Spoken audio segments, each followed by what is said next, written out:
My name is Casper. Me and my friend Pelle, we work with this thing called the Food Organization in Denmark. What we basically do is try to support those who develop better foods in the Nordic region, those who develop good restaurants and quality foods, and we try to bring them to a bigger audience and give them some attention. It's a labor of love that we've been having for about 3 or 4 years. And I'm just going to tell you what people you're going to meet tonight and why the Nordic food thing completely changed Denmark in just basically 7 or 8 years. And if there's anything you're interested in, you just grab a hold of me through the evening. I'll be kind of co-hosting the whole thing. Right, let me just flick on through my notes here for a second. Tonight you're going to meet Kenneth here, among other things. He's a Danish historic contestant. He's also one of the guys that worked with the large Danish meat producers on how to develop better meats. One of the things that is really interesting in Denmark right now, also if you look at the food economy, is how chefs and big and small food producers actually are working together to produce new foods. I find that quite unique, also in a global context, that chefs and people who are dedicated to flavor actually are infused into a laboratory of developing new food products. And I think that's one of the keys to why we have immense innovation in food products in Denmark. He's also a great chef, by the way. I hope you all get to visit the restaurant one of these days. He works with Rona. He's been great working with Danish Crown. He's the guy who started, I think, 5-6 years ago, how to develop a quality beef product in the Nordic region where we didn't exactly have a tradition for that.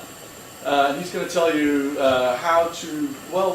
how we in a Nordic context try to address quality production for restaurants, for fine dining, and for consumers that are interested in better things. Let's see, we have Claus Henriksen. He's our chef who's going to cook 5 courses for tonight. He's out smoking. Chefs do that. I'll introduce you to him later.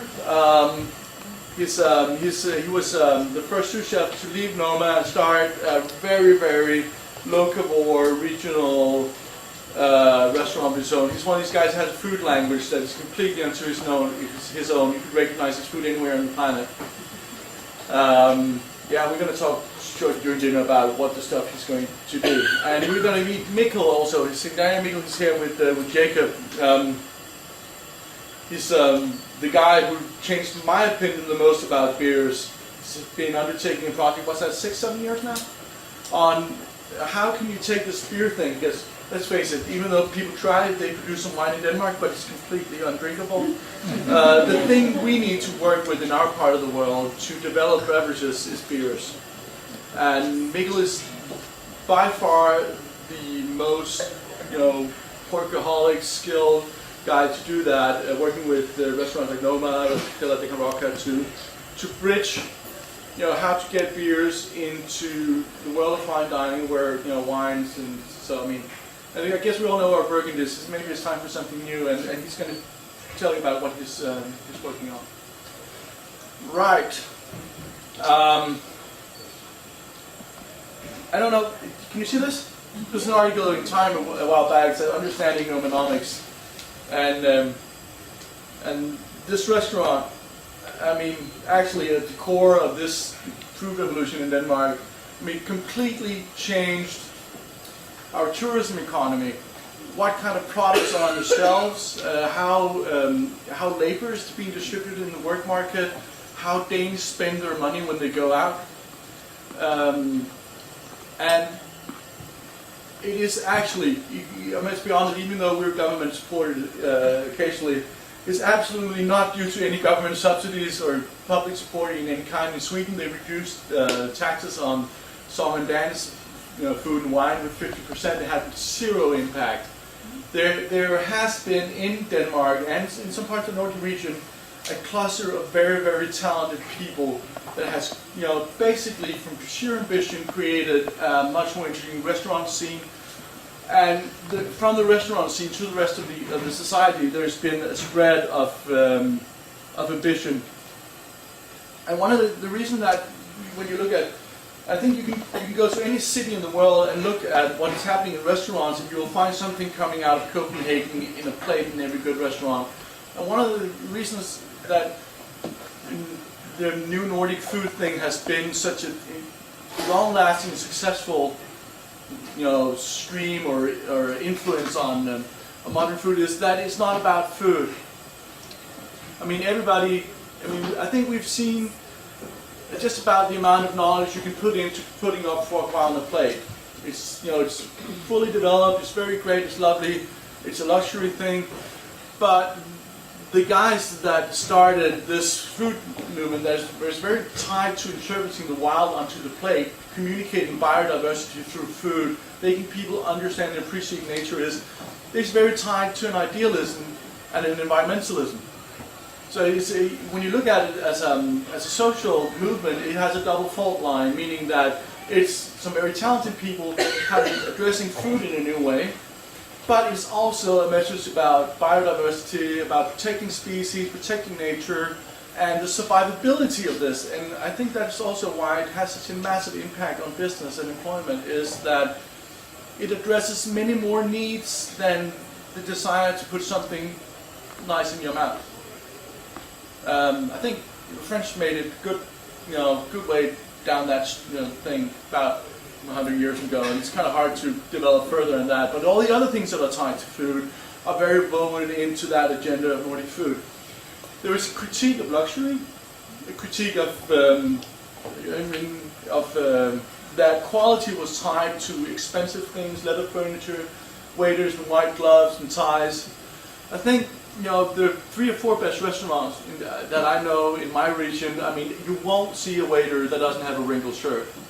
They don't give a hoot in hell about, the whole, convention of luxury in a traditional European sense. And then there's very much a statement in that, we can do good food, we can do excellent food, we can have better ideas, and it's not about purchasing power. I think that also addresses one of the democratic problems of good food and fine dining, is that part of the appreciation is so tied to wealth.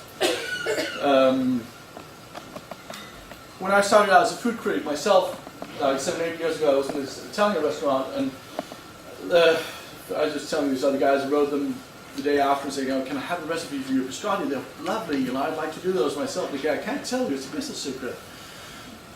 When you look at the cooking community and the food community in Copenhagen, I have never met a chef that would not share anything they did. And I think there is, when you look at how Copenhagen has attracted cooking talent and food talent, there's some of these guys setting up shop there, Matt Orlando with some ass, and the great Lars Williams coming from New York and London and working in a city like Copenhagen, they are very attracted to a community invested in developing foods and not competing for guests. And I think because otherwise you would just have one very good restaurant, and I think that's very much the case in many other cities. You have some good restaurants, but you do not have a movement that is collaborative and invested in changing foods. And it's very important to understand also that around the cooking thing in Denmark, there has been a lot of institutions built up. I used to work for the city of Copenhagen.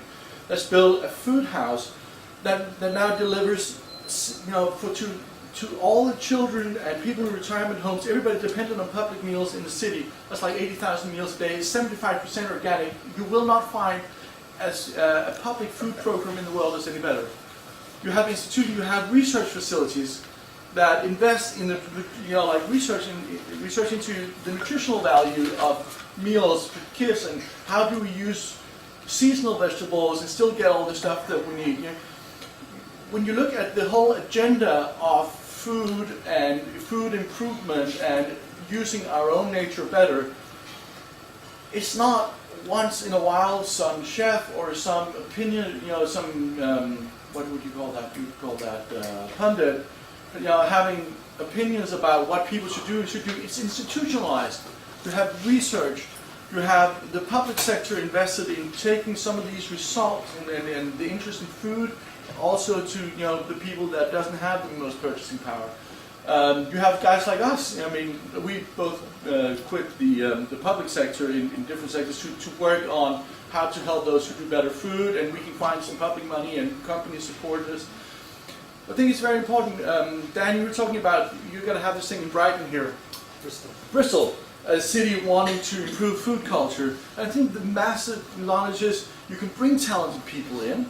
You can have a guy who does a good restaurant, a good sausage, and it's fine. But if you actually want to change the culture, you want to change what's on the supermarket shelves and in the schools, you need to institutionalize these things. That's what takes a movement to a permanent agenda. And I think a couple of months ago I was in a Danish supermarket and I saw seaweeds there. I've never seen seaweed in a supermarket before, and that also has to do with the people tied to that cluster of new Nordic restaurants insisting on using seaweed. Claus is one of them, by the way, using seaweeds in breads and in salads, and they dry them and they use them. Some of it gets sweet and they use it in desserts. It gets like the vanilla like figs have in red seaweed and stuff like that. And it's like you have supermarkets that usually, it's not a specialty shop that sells seaweed. You have a complete change in how the supermarket shelves look. I mean, you have some new kinds of heritage grains and species, and it's not just in a select center of the city. Some of it is also tied to a very strong organic movement in Denmark. Right. I'm going to speed up. Mikkel is maybe the best case. Actually, we had 180 breweries. Carlsberg, big Danish brewer, it's lost 8% market share in Denmark annually the past 5 or 6 years. Gone through a couple of national CEOs, and they can't really figure out what the problem is, that people want something that tastes better. We've gone from 18 to 180, now it's gone down a bit, but basically for a while there was a 1,000% increase in the amount of producers that address just a small market of food. Lots of people take their money, they find investment, they go set up shops. We have some guys that are building new windmills in Denmark to have windmilled flour, apparently it's very authentic. But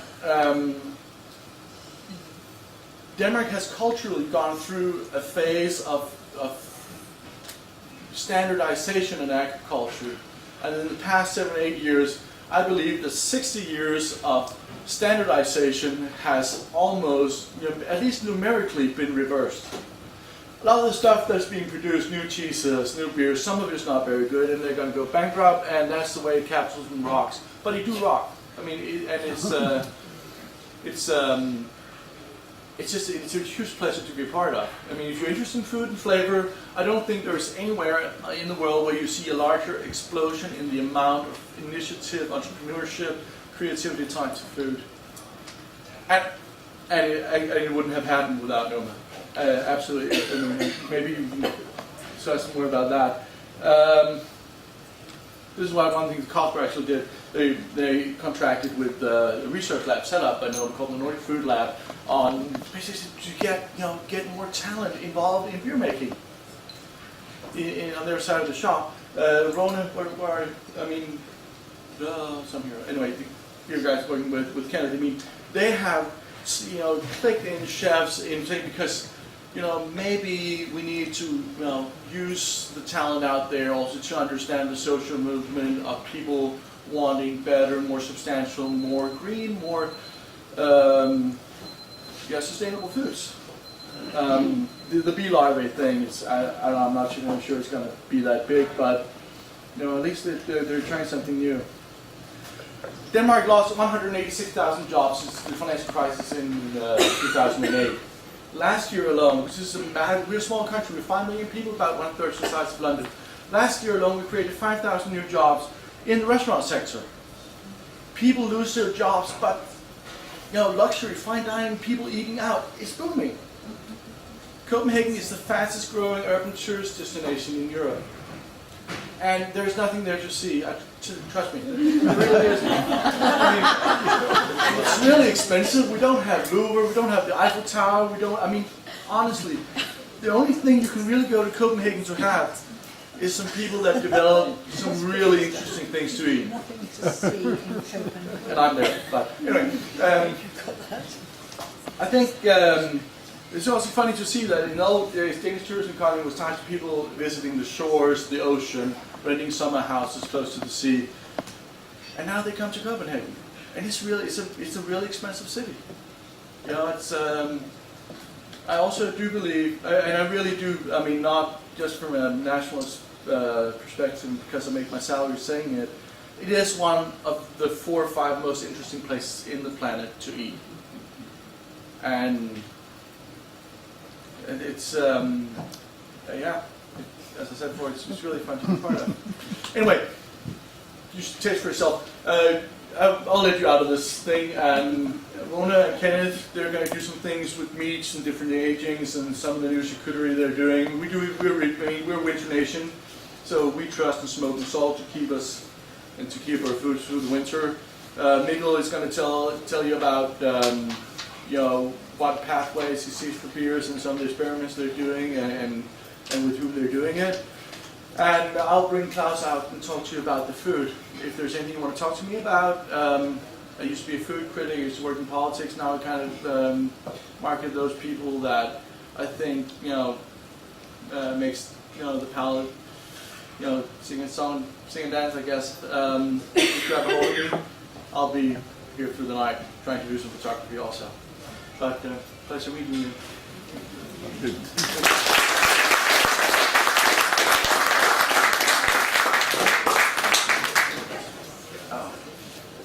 So, please follow John. Yeah. He's I'll gonna very briefly introduce myself. John Howard. I work for the Danish Agriculture and Food Council, and we are both been great fun. I can tell you, working with Casper, trying to set this evening up. But we are both sponsoring the night. I'm going to speak to you a little bit later on, not in any great length. But again, if there's any more information you want, Casper and I will be here. I guess I'm probably going to ask Sylvia to make the presentation available to you all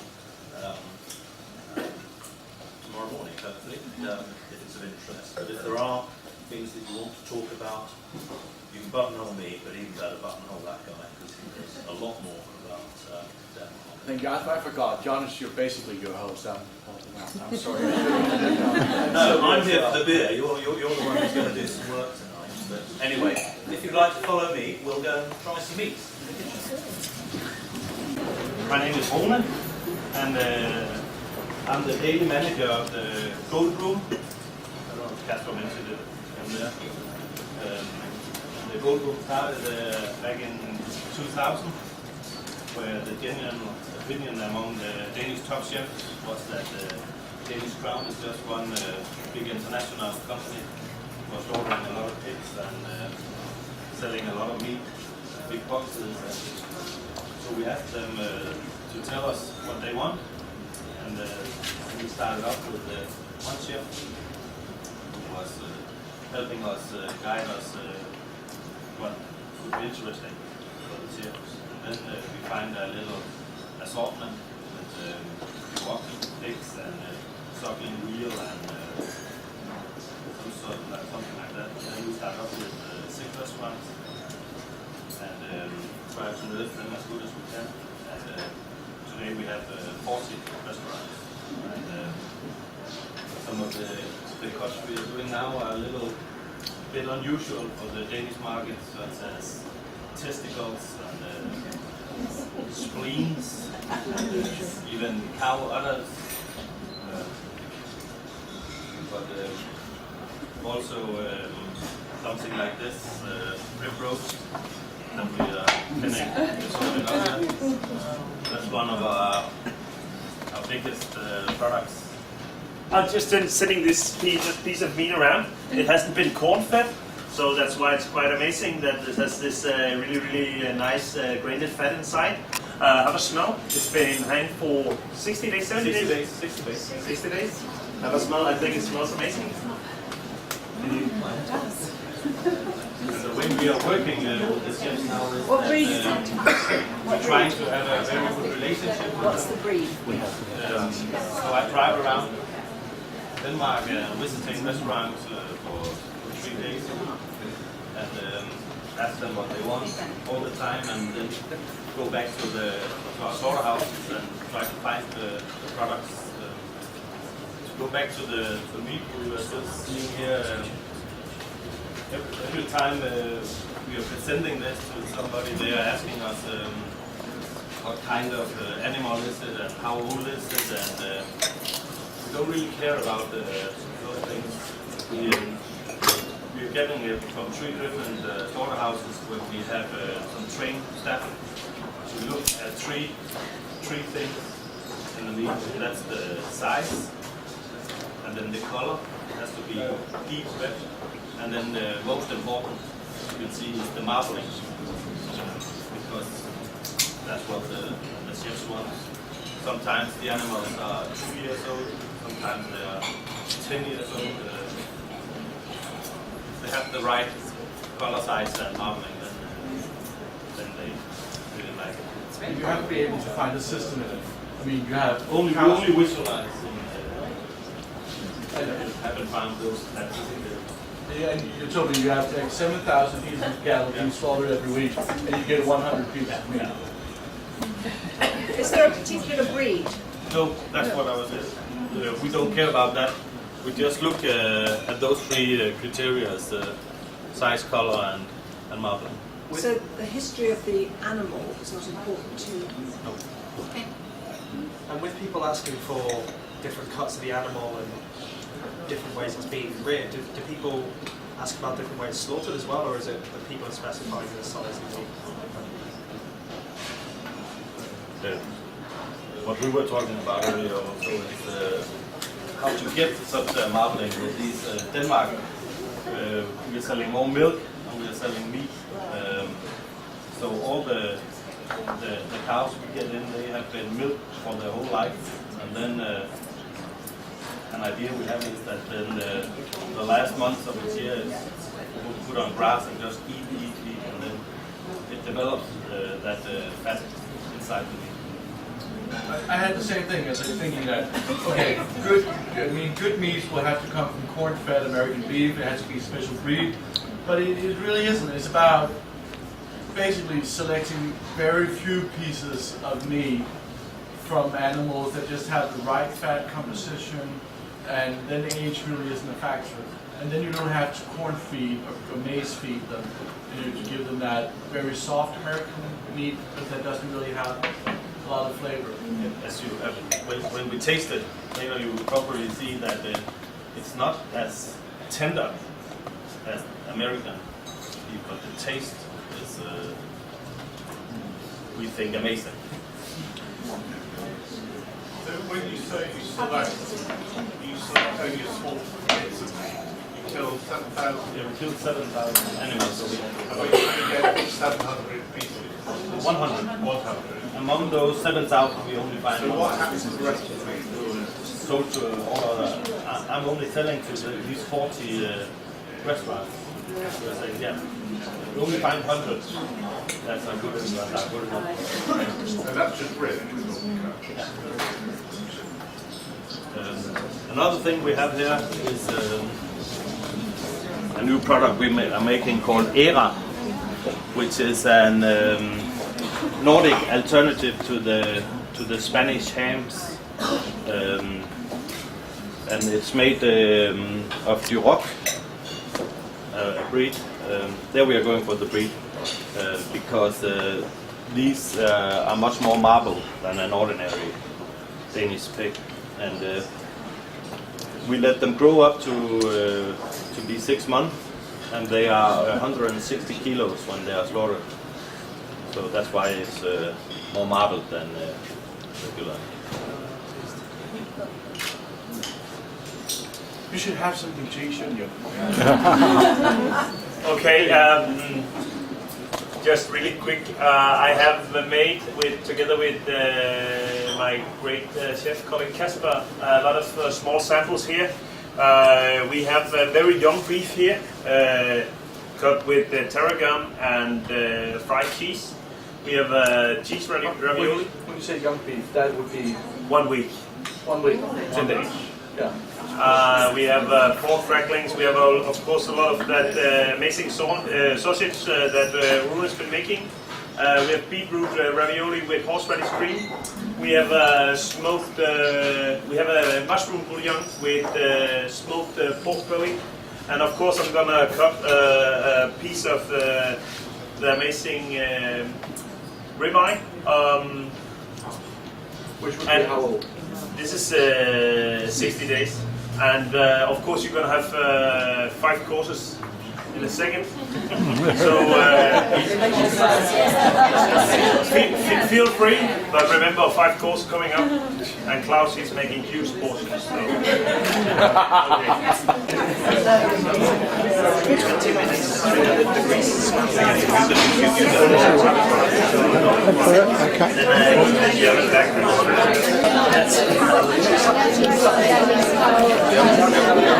Yeah, that's how it's gone for us in Denmark. You know, because we didn't have that big amount of.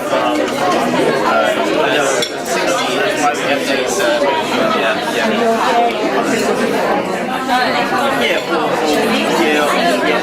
Exactly. We're a huge country by that around the world, but very good.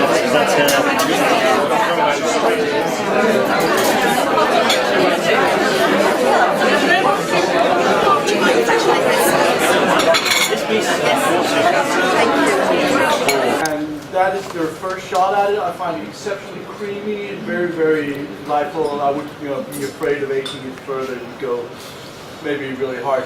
And then there is samples of the cheese that you're going to have in your dessert, which is from the west coast of Denmark, where wind brings salt in over the fields. You have natural high salt content in cheese. You know about cheese making, you can't add salt to cheese because it destroys the cheese process. You have to add it later in washing the cheeses with salt water. This has a higher natural salt allowance. It's one of the things that cheese makers they battle with. So, in between whatever you have, see if you can sneak by and taste that. It's an innovation program to develop better regional cheeses.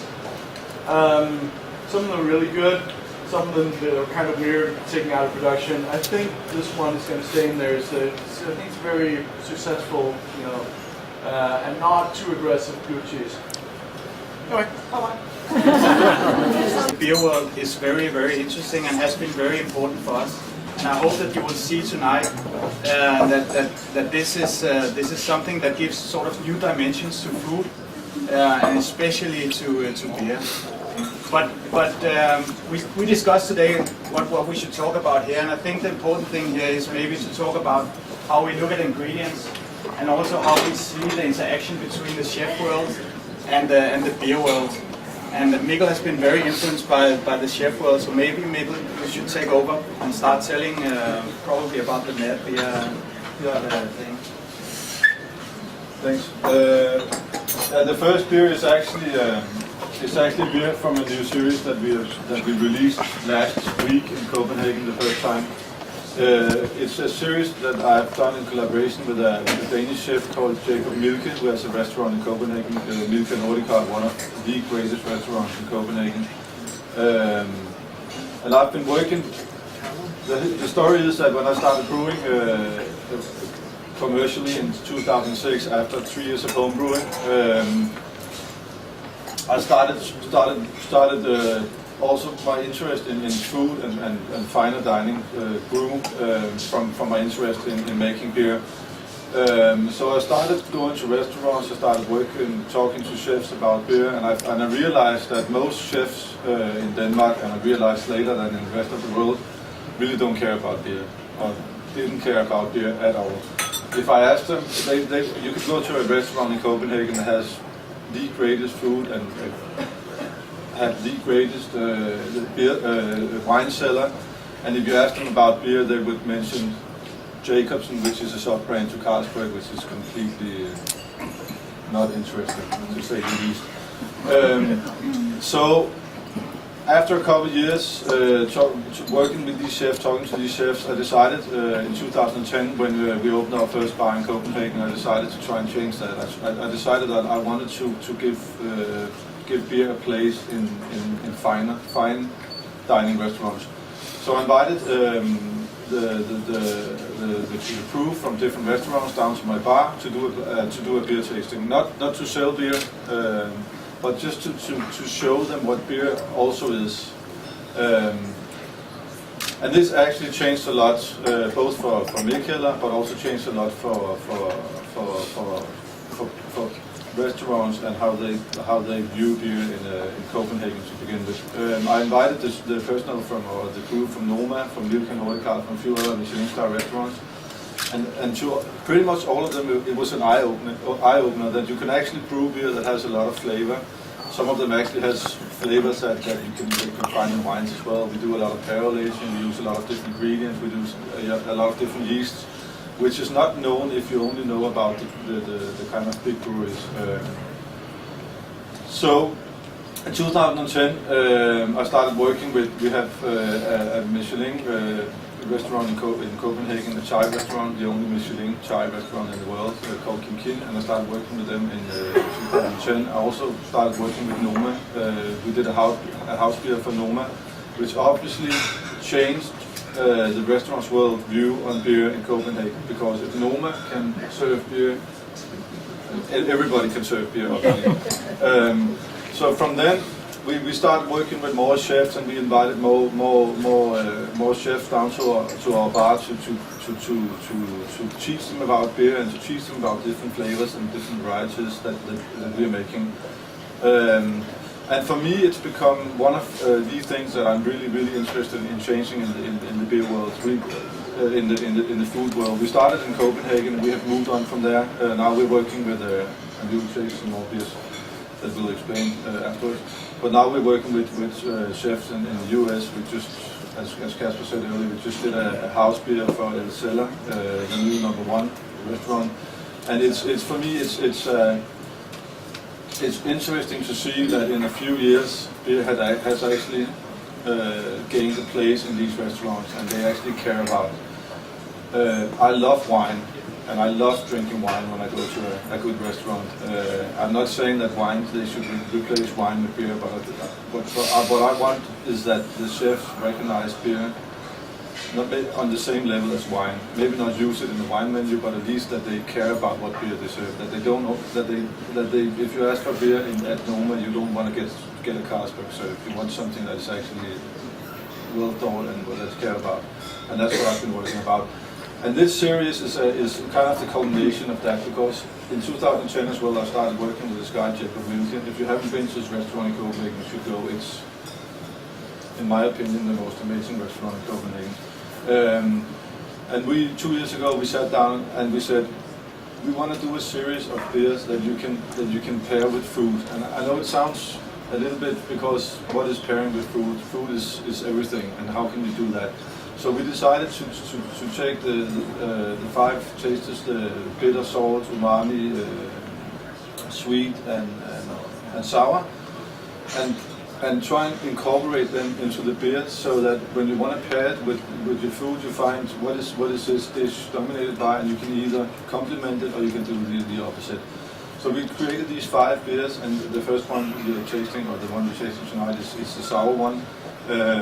We wanted to use ingredients that brought out these flavors without it being too obvious. The thing in the beer world is that the beer world is really immature. It's if you take craft beer and this new movement of beer, if you go to the US, it's about 30 years old. If you take Europe, it's about 15 years old. So it's extremely immature. So what brewers do is that they for example, if you want to make a chili, or you want to brew a chili beer with chilies, you take a lot of chilies and throw into the beer, and then it becomes undrinkable. It becomes really spicy and undrinkable, and that's obvious that it doesn't work with food. So we wanted to we wanted to use some ingredients that actually complements the food. So I love Jacob is the chef Jacob Mikkel is really influenced by Asian culture. I am as well, and love Asia, and I travel a lot to Asia. So we used a lot of Asian ingredients. In the first one, in the sour one, we used yuzu to bring out what, in my opinion, is the acidic taste of citrus fruit without it being too dominant acidic. It actually complements the beer. The base beer is also an acidic beer. Like Jacob said, it's spontaneous fermented, which means it's like a sourdough. It becomes sour. This particular one has been it's brewed. It's exposed to the yeast from the air, and then we put it in old oak barrels for 2 years, and then we blend it with different ages, and then we add yuzu to it and do a second fermentation. The other ones we have used for the umami one that you get in later. maybe I shouldn't talk about that wine. We used, for the sweet one, we used popcorn, which is not very Asian, but it's a taste that you get the sweet, fatty taste without just adding sugar. For the bitter one, we use shiso leaves. So we have used a lot of different ingredients, which is what I like to do, and I like to incorporate into the beer to bring out these flavors. We should taste the second one, the one we have over here, and I'll explain about that one. You should get that if you haven't done it already. Time is running, and I know one thing I've learned about being in a world where chefs, the rule is that they want to be on time. So I think that what we'll do now is I'll just explain about the 4 more beers we have here, and then you can come up and ask for whichever one you want. Of course, we bought some of the more extreme beers here today because we thought that it was interesting to bring that. Are you telling the old military man that I can't speak? It's fairly basic. So in the glass.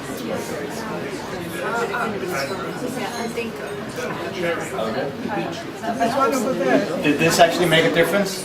Yes. That's perfect. Thank you very much. I'm going to explain to you now about the 4 beers that we brought. As I said, we brought some fairly extreme stuff, and I think we really wanted to show you how you can use ingredients and how you can actually use beers in different ways than we are used to do. It's been a really big struggle for us to actually get acceptance for what we're doing. We can feel now that there is a lot of things happening in this field. So we brought some stuff that we want to introduce, and you're also going to get the beer that you have with the pairings. We have 6 more beers there, so you will get more beers during tonight. The one you're trying now is a beer Mikkel did with the American restaurant called Mission Chinese. They are of course Asian and has used a lot of Szechuan pepper in their beer.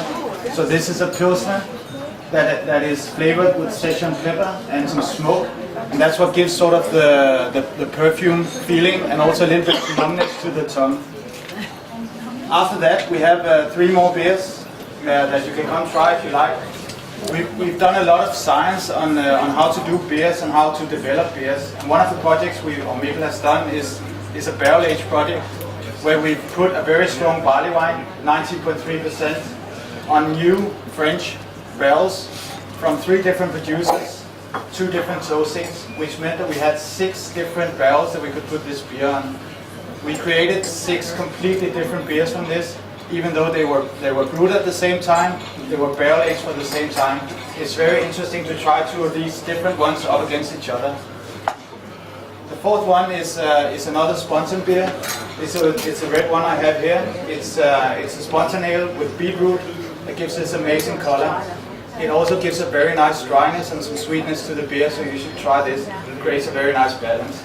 And the last one we brought today is a stout made with Mexican ingredients. So you have avocado leaves, you have some chili, you have some chocolate, I think, some different kind of things that you would use in Mexican foods. This is not a very potent chili beer. It's a very balanced beer, and I think that it would be interesting for you to actually try. So please feel free to come try whatever you like. When you say Hansen brew, you mean open fermentation? I mean open fermentation is lambic brewing, like they did in the old days, in the oldest way of brewing beer in Europe.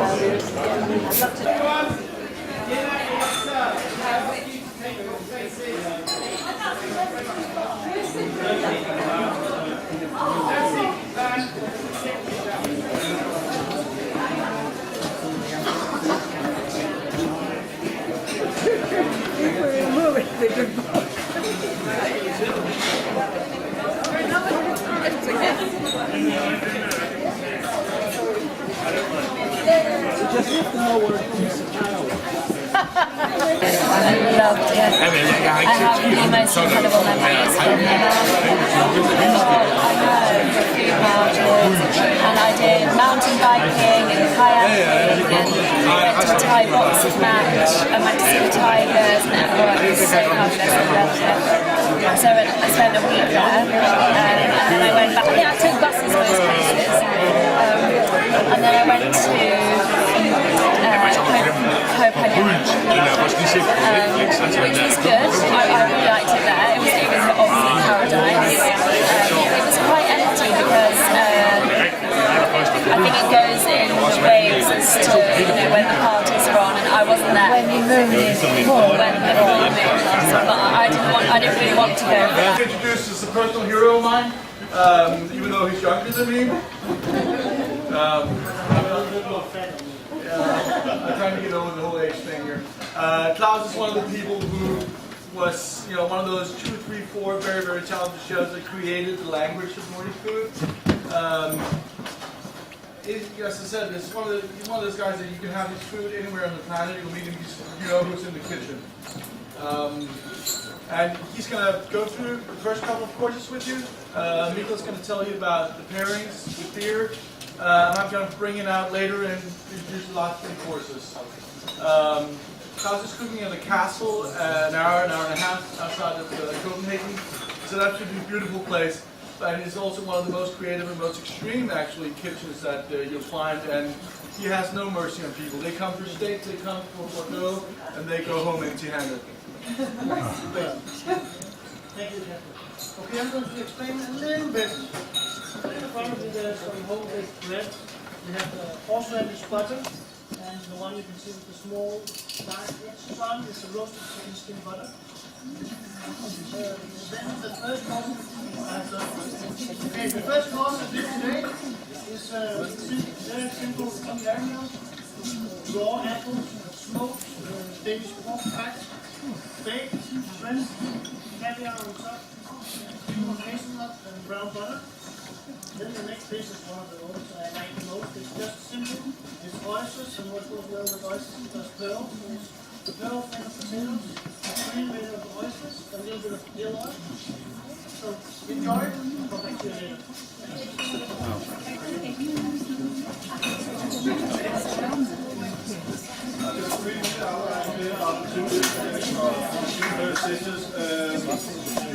The first one is a beer called Orval, which is it's not as famous to this, but it's mild. It's nice, you know, from the wine world as well. It's a really fresh, dry, crisp beer that we put in there to kind of break with the fat from the speck. The second one is a beer that we just released a couple of weeks ago from Copenhagen, one of the 2 houses that we do for Hamas. Like Casper talked about earlier, Hamas is the new talked about restaurant in Copenhagen is by Matthew Randall, the former head chef of Numa. He did this kind of low-key Nordic version of low-key Nordic restaurant version of Numa, which is an amazing restaurant. It's fairly cheap and it makes the most amazing food. The first beer we did for him, he's actually from San Diego, so he asked for a West Coast style idea, which does not really go with Nordic food, but he wanted a good beer, which I really liked. The second one, he's in an area up in Copenhagen where we used to have B&B, which is one of the biggest production companies in Copenhagen. And we wanted to do a beer that just what they drank 100 years ago, the beer really was at the big. So we did an old style dark lager for this second one. So the red lager is what people would drink in Copenhagen 100 years ago.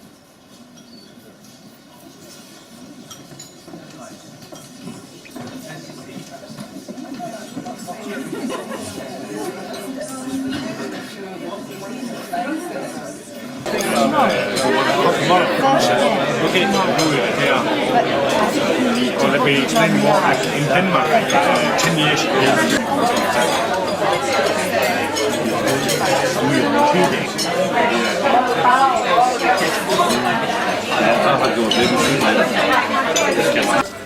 Boiled cabbage. Different kinds of cabbage.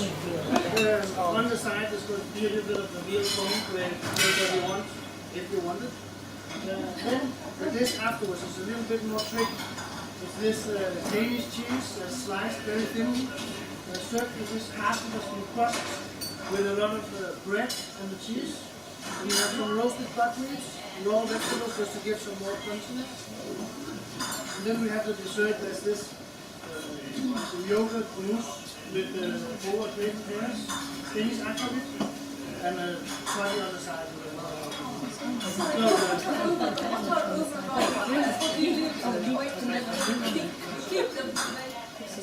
almost full of 25 grams, so it just melted. So you get all the juices, all the intensity of the food. So you don't have to add any sugar. So that's it. Enjoy it.